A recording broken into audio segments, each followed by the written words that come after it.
Ukraine has crossed the Dnipro in a major assault to the left bank of the river in southern Kherson, and it comes as their drones continue to hit the Russian capital, Moscow. My name is Jerome Starkey. I'm the defense editor for the Sun newspaper, and this is your weekly roundup of the most important news from across Ukraine. I'll start with southern Kherson, where Ukrainian forces have launched a significant assault onto the left bank of the Dnipro River. Kherson city became a frontline regional capital when Russian forces withdrew at the end of last year. And since then, the city has been getting shelled. It's faced a daily bombardment from mortars, artillery, rockets, and missiles. The Delta is a web of islands between the Ukrainian-held right bank and the Russian-held left bank. And Ukrainian and Russian forces have both been contesting these marshy, swampy, mosquito-ridden islands for many, many months. But in the last few days, details have emerged of a Ukrainian assault where they've made significant gains upstream of the city and threatened a town called Oleshky, which is the closest town on the other side of the bank from Kherson city. Now, this is significant because, in the words of British military intelligence, it will present Vladimir Putin and his generals with a dilemma, which is whether or not to reinforce their positions in Kherson against a possible offensive at the expense of weakening front lines elsewhere. Now, we had a chance to see some of this fighting up close and personal because we joined the Ukrainian team on a speedboat as they launched a lightning raid against a suspected Russian position on one of these islands in the Delta. They launched from a slipway in the city, sped out through a network of channels and pools until they broke onto the main river, zoomed as fast as they could up to the Russian position, opened fire with a 50 caliber machine gun. That's a heavy machine gun that was bolted onto the front of the boat on a tripod. And as soon as they blasted their way through all of the ammunition, they spun around and zoomed back.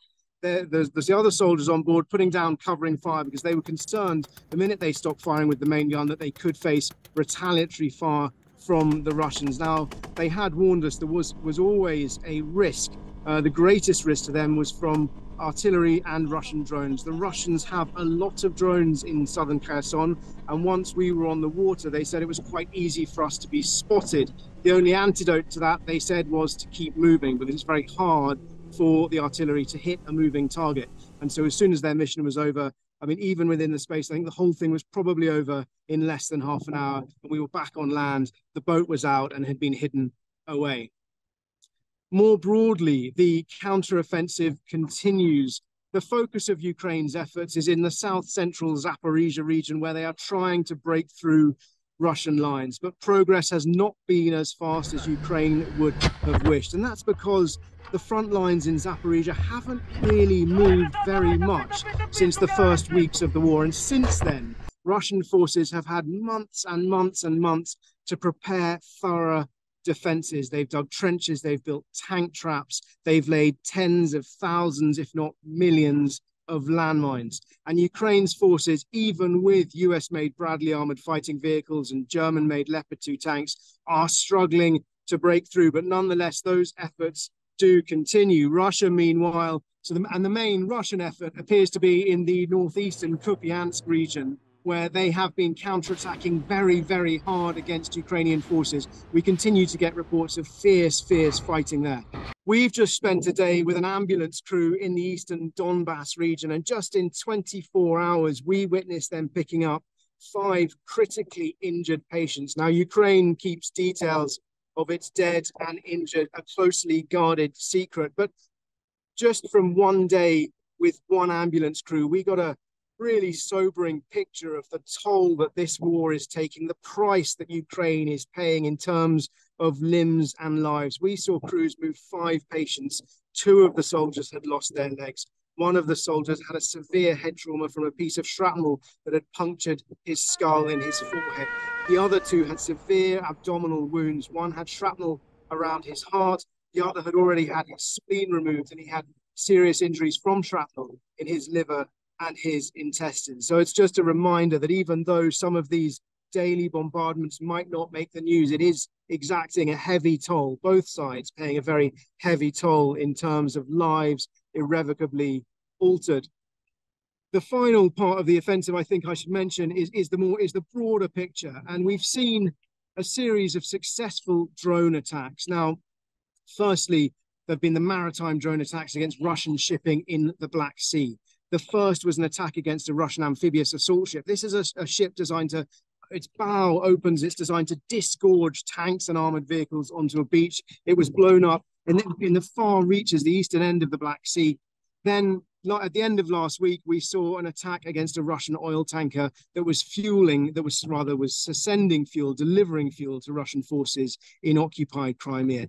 These are significant for two reasons. One is it shows the reach and ability of Ukraine's naval drones. And more broadly, it shows the effort that is going into crippling Russia's supply lines.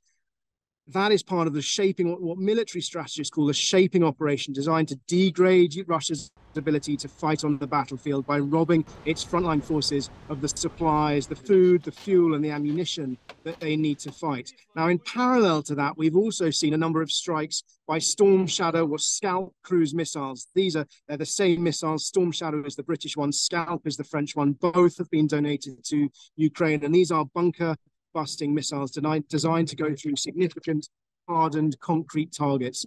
And we've seen strikes on the road bridges that link the top of occupied Crimea to mainland Ukraine, which is currently under Russian occupation. Now, taken together with the strikes on the shipping, taken together with the earlier strikes on the Kerch Bridge, that symbolic and strategic land bridge that links the eastern end of Crimea to Russia, all these things taken together show us that Ukraine is making a concerted effort to choke Crimea.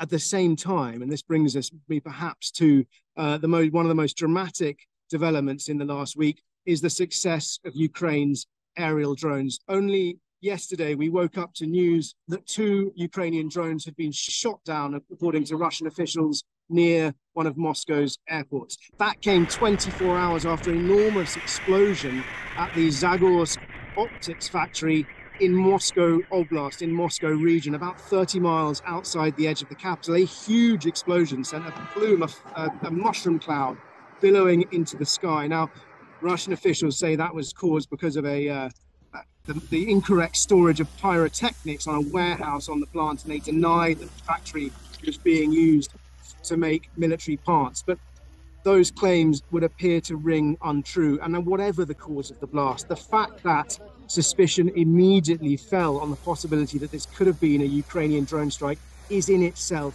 a success for Ukraine, because it shows that Ukraine has developed the capability to hit Moscow. It shows that it's planted in the minds of Russians and indeed in the minds of Ukraine's supporters in the West that it's developed the ability to hit these targets. And certainly an attack on a factory making parts for missiles, when missiles are raining down on Ukraine on a daily basis, would certainly seem like a sensible, strategic and legitimate military target, an important boost for Ukraine's war effort.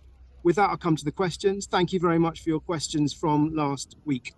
Douglas Gray asked, if the Russians are just the other side of the Dnipro River in Kherson, why is Ukraine not taking out those positions with its own artillery or long-range HIMARS rockets? It's a really good question, and there's a number of reasons. The first thing I'd point out is that actually there was a significant concentration of Russian troops right on the very southern edge of occupied Kherson, on a peninsula where they appeared to be training, and more than 100 soldiers, we understand, possibly as high as 200 Russian soldiers, were attacked with HIMARS missiles, and a number of Russian vehicles were destroyed. So they are using HIMARS where there are concentrations of troops.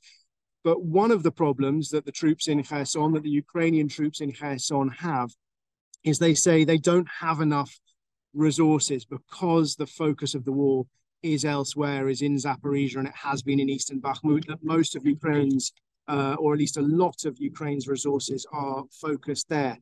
Having said that, we spent time with a Ukrainian drone team in Kherson who had discovered a fortified Russian position on the banks of the river. And this wasn't an artillery position, but it was a Russian base.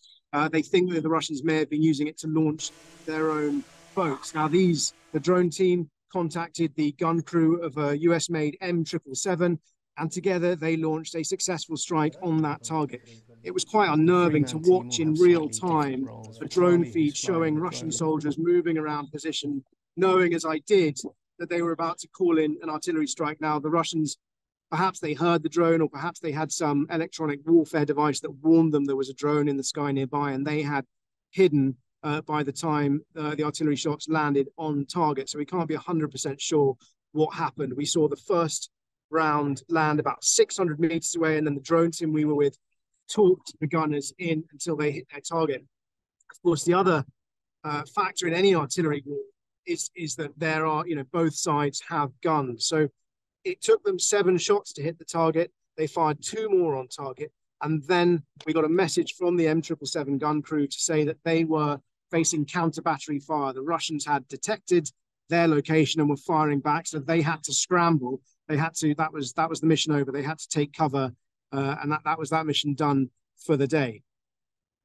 Question number 2 from Brian Beast is, when are the F-16s arriving? The F-16 fighter jets, US-made jets, which Ukraine has been asking for very vocally for many months. Zelensky repeating those requests in the last 24 hours. It's a really good question. The short answer is, I don't know. We do know that the UK and allies have already green-lighted plans to start training Ukrainian pilots to fly the F-16s. And only today there was news from Washington that President Biden has also authorized an American training program to train Ukrainian pilots to fly these jets. So the wheels are moving. They are not moving nearly as quickly as Ukraine would like. President Zelensky and his military advisors, his generals, are fairly adamant that fighter jets could turn the tide in their favor significantly on the battlefield. And one of the things we've seen is that as Ukraine's forces have advanced in that south-central Zaporizhia front, the focus of their counteroffensive, often they've had to move beyond the umbrella of their own anti-aircraft protection. And in so doing, they've become vulnerable to Russian attack helicopters. As their infantry and armor has moved forward, Russian attack helicopters behind the Russian lines have been able to pop up and launch missiles at the Ukrainian positions. And that has been a real challenge on the front line. The final question from the auto call is, what is the aftermath of the flooding in Kherson?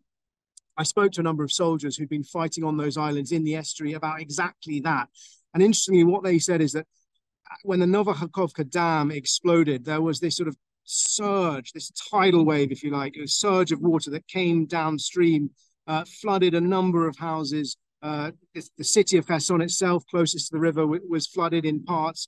The water level rose, taking out houses, taking out a number of Russian defensive positions on the left bank.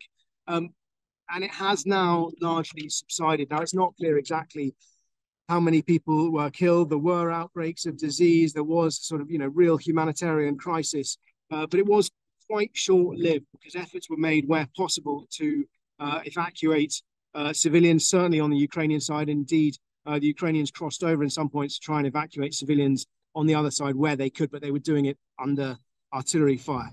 Now, the water level has dropped. In some sense, has made it easier for Ukraine to cross. They still need boats.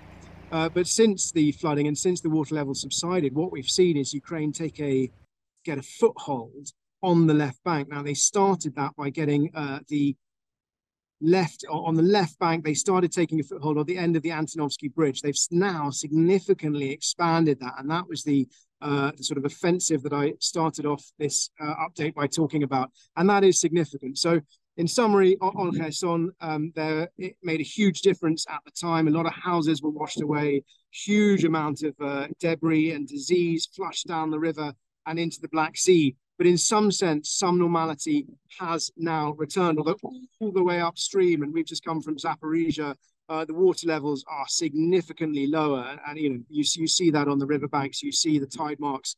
The river is significantly depleted. That's all for me from today. I'm speaking to you from Kryvyi Rih in southeastern Ukraine, coming to you from Kryvyi Rih in southeastern Ukraine. I hope to do this again next week when I'll be back in Sun headquarters in London. Do tune in again.